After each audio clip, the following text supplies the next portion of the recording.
Welcome back to Morning Joy, where truth matters. I'm your host, Keith Downey, and today we're speaking with someone who takes evangelization to the streets, literally. Brandon Berryhill, also known as the Traveling Shepherd, is a Catholic with a mission to serve amazing coffee and plant seeds of faith, one encounter at a time. Wow. Good morning, Brandon, and welcome to the show. Thank you, Keith. Good morning there.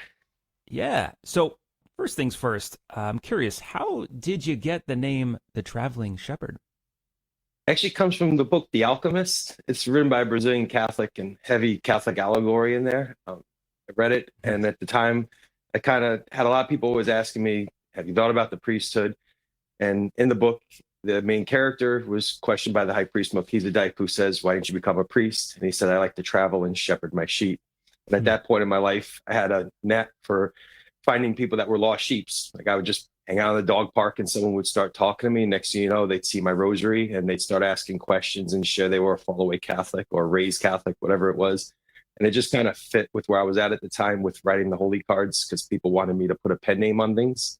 And then the rest is history. Later on in life, I was like, this would make a great coffee name. And it's a great connector too for just people in general in the streets when they're like, oh, I love that book. And then it just starts to connect the dots as we discuss more. That's so cool.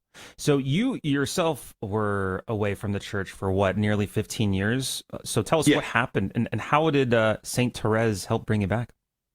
I guess it's a typical story of broken household. Father was away from the family, actually left my mom for another woman. And so you just kind of have this thought that God's not really helping me or listening to me type mentality. And that's ultimately what happened. Like I would still kind of believe, showed up once or twice a year when I went through heavy, dark depression for about 15 years until the day that light went on. And it just was one of those things. I'd always feel peace, but I'd always have that ego of God, go help someone else. They need you more than I do. And I kind of just had that self-reliance there. And finally, after 15 years through Thérèse, my dad had a miracle. He wasn't much of a believer himself, but my stepmother took him to his relics at St. Patrick's Cathedral in New York, went to have an operation on his brain that gave him 30 to 50% chance of living after having an aneurysm. And basically, they said you had what we call spontaneous healing. We have no medical explanation.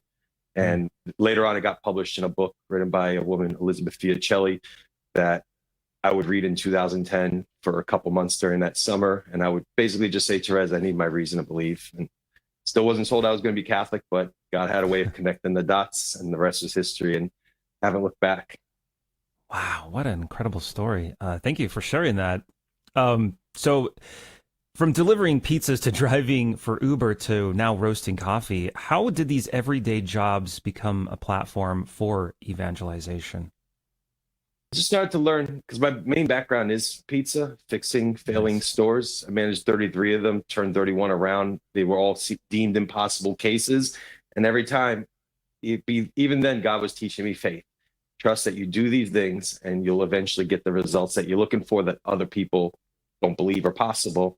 And later on in life, I started to realize there was that connection there. And so then I started, when I came back to the church and worked in the pizza industry again for different periods of time, I started to learn that everybody's looking for the faith. Just they want things more authentic than the cookie cutter stuff we may see on TV or the do as I say, not as I do type faith. And as I would have these discussions with people, I started to realize people were open to it. So much so, like there was a Baptist church next door to one of my stores I managed. And for months, they were like, oh, who's this guy putting Jesus cards in our pizza boxes?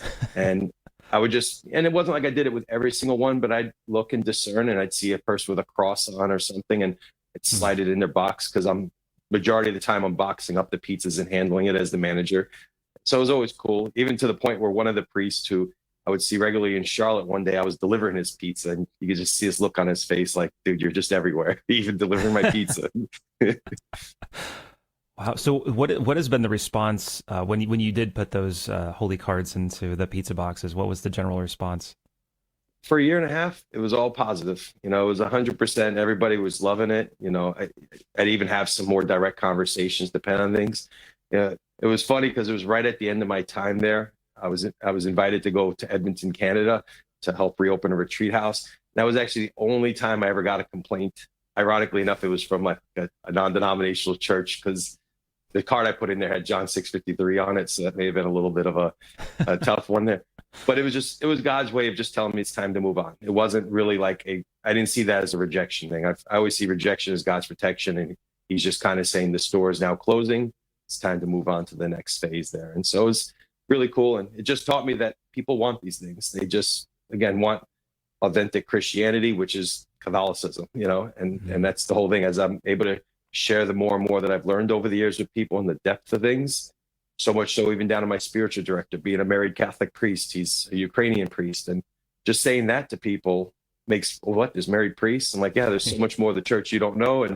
And so I like to share those things to open their minds. And by opening their minds, hopefully they'll research a little more and really get down to the truth of the matter then. Wow. Has there been like a specific moment where you clearly saw God at work in someone's heart because of maybe one of these coffee conversations? I think conversation in general. I mean, I do actually. All right, I'll go to a specific coffee one that was really fun and cool. It was a reminder of how it always works. Woman came to my table, and she comes once in a while, gets a cup of coffee. That day, she said, "I need a cup of coffee and some of your faith." Nobody says that, and it's a little awkward too, because I'm like, my faith isn't much better than yours if you just practice. And she is a devout woman, and so I was like, I just patiently was like, "Oh, what's going on?" And she shared that her daughter was struggling with depression and stuff. And you don't really have anything to say in those moments. And you just can say, it's going to be all right. I'll dedicate my rosary and chaplet to you today. I'll pray for you and your daughter, and it's going to be okay. And then later on that day, right around 3:00, I decided to stop at my parish for a quick adoration on the way home and to finish my rosary and chaplet for her. And as I'm praying, she had told me her daughter, her birthday was February 15th, which is the feast day of Blessed Fray Angelico. I had a beautiful image of the Annunciation of Mary surrendering that I took when I was in Florence once, not the one at St. Mark's, but right in the church next door. And I just texted her that picture through Venmo because that was my only way to contact her. And I was like, look, everything's gonna be all right. You just have to surrender. That's the thing that I feel most.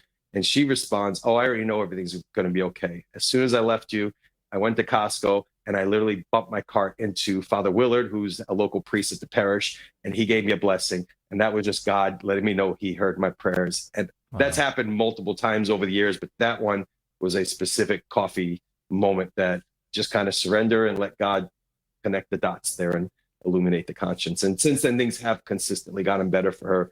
She shared she's praying the rosary with her daughter, doing a lot of things, and things seem to be moving in the right direction. And I gave her cards and stuff, all that stuff. I gave her my book on Thérèse that brought me back to the church. I buy used copies, especially people dealing with mental health issues. I hand them out to people and just to inspire them to pray a little bit and listen, watch how God answers the prayer in a unique way. So it seems like coffee is kind of the bridge for people to like sit down and actually have conversations. Is that like what your thought was going into kind of this type of evangelization? Oh, definitely. Because when I was away from the church, we actually opened the Domino's in the parking lot of a coffee shop that I just started showing up regularly with my sunglasses on. And the owner got me to start talking eventually. I'm like, I'll talk. I just don't know you. And, it's just how I am. Eventually, 2012, after coming back to the church, not wanting to go into that industry again, and I'm moving back to Charlotte, my friends were like, can you help us out at our coffee shop? And that's where I started to really see it's like a secular church. I'd wear the shirts that I made. People would ask me questions. They'd see my rosary. And I quickly realized this is what I want to do, just without all the overhead, because they were actually going through bankruptcy at the time, and learn overhead can kill a business. And, ironically enough, I figured out a way to operate out of the back of my truck. I roast out of the garage, and then I can go anywhere, anytime in mainland USA, pretty much. And I could basically go anywhere else if I really wanted to try. That's awesome. So I'm curious because I love coffee.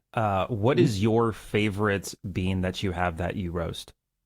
So I always joke with people. It's like asking, what is your favorite child? Even though I only have one child, everyone always says it's like wine, really. Like there's more nuances and variety in coffee than there is wine.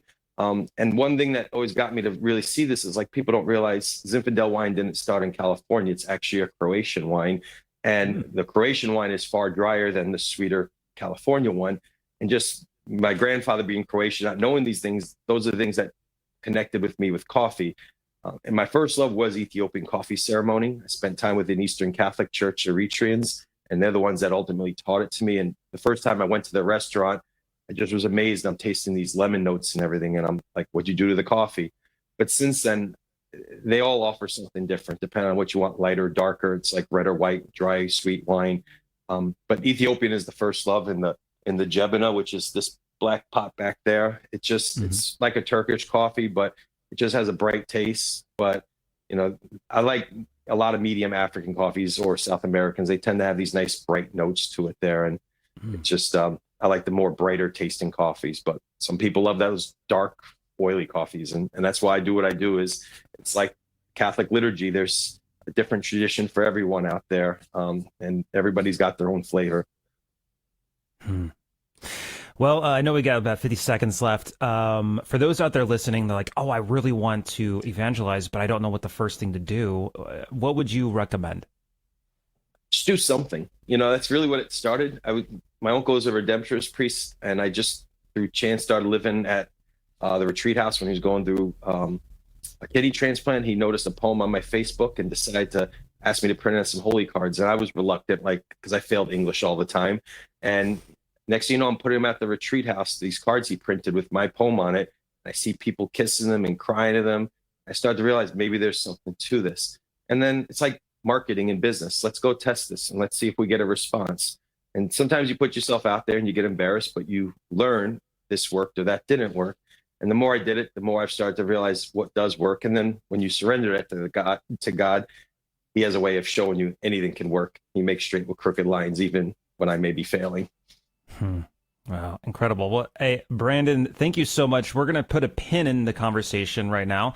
I do want to direct everybody listening to go to thetraveling-shepherd.com. All of this information is in the show notes, but make sure to check out the great coffee beans that our friend here, Brandon, roasts. Hey, we're going to continue the conversation online. So for those that are able to hop off the radio and jump on any of the social medias, make sure to search GRN online. And you'll find us for the after show roundtable. We get to extend the conversation just because we don't have a time limit per se. But hey, for those that are staying for the Holy Mass coming up next, please keep us all in your prayers as we continue to keep you and your intentions and ours. And if this is us parting ways for the day, God bless, make it a joyful day, and we'll see you bright and early tomorrow morning right here on Morning Joy, where truth matters. This has been Morning Joy, where truth matters, hosted by Keith Downey. Take some joy with you today. Visit grnonline.com/joy to listen again, share a segment, or answer the question of the day. That's grnonline.com/joy.